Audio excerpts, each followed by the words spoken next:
Magkasama na magronda sa mga kalsada, business districts at komunidad ang mga barangay tanod at mga kapulisan na miyembro ng Police Regional Office 3 o PRO 3. Ito ay matapos ilunsad ng PRO 3 ang Joint Police and Barangay Peacekeeping Action Teams Mobilization Toward Crime Prevention and Detection in Central Luzon o JBM Patrol System nitong August 12 sa Angeles City Police Office sa Camp Tomas Pepito, Barangay Santo Domingo.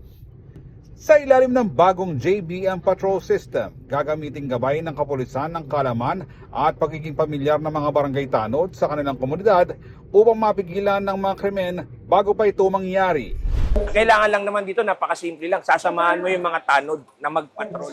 Alam mo naman pag ang tanod, alam nila yan ang mga magaling ang intel niyan eh. Masasabi na agad sa kampi police na, sir, nandito po si ganito. Sir, dito po nagtatago. Di ba? Madali eh. Before the crime, ulitin ko, before the crime happen, at least mape-prevent na namin. Ayon pa kay Police Colonel Robert Domingo, hepe ng ACPO, bagamat malaking tulong ang makabagong teknolohiya tulad ng high-resolution CCTVs, may bentahe pa rin ang tradisyonal na magpapatrolya dahil sa kabanatagang dala ng physical presence ng mga pulis sa kalsada. Effective talaga to eh. Wala nang, ito pinakamagandang program, kahit maraming technology, CCTV, mga gano'n, maraming technology, iba pa rin talaga na may makikita kang pulis na naglalakad, di ba? Pag nasa kalsada, uuwi ka, mga anak natin na pumapasok, pag may nakikita po, di ba, parang safe, di ba? At least meron kagad tutugon sa pangangailangan. Kumpiyansa naman daw ang barangay chairman ng Salapungan na si Ray Malig na mas mapipigilan ng krimen sa kanilang lugar sa pamamagitan ng gabi-gabing pagpapatrol ng mga tanod kasama ang mga pulis. At bukod sa mas mataas na seguridad, nagbibigay din umano ng lakas ng loob sa mga tanod ang pag-agapay ng kapulisan.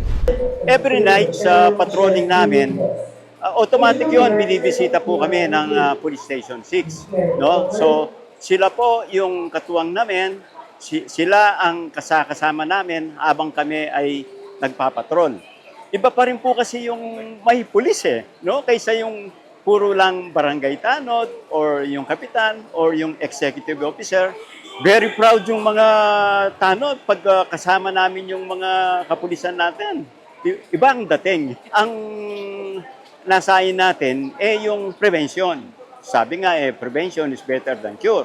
So, kapag nakikita yung visibility ng ating mga tanod kasama ang pulis, that is prevention.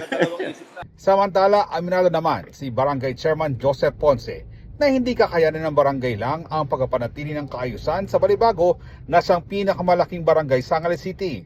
Kaya naman gagamitin anya nila ang bagong programa upang paigtingin ang koordinasyon at komunikasyon sa PNP. Na napakaganda ng programa dahil magiging open ang barangay sa mga kapulisan. Siyempre, hindi naman kaya ng barangay alone to keep the peace and order sa situation ng aming barangay Balibago dahil isa sa mga pinakamalaking barangay ang barangay Balibago at nandun pa rin ang business and entertainment district ng siyudad ng Angeles. Kaya napaka-importante ito na maganda ang makikipag-ugnayan sa mga kapulisan.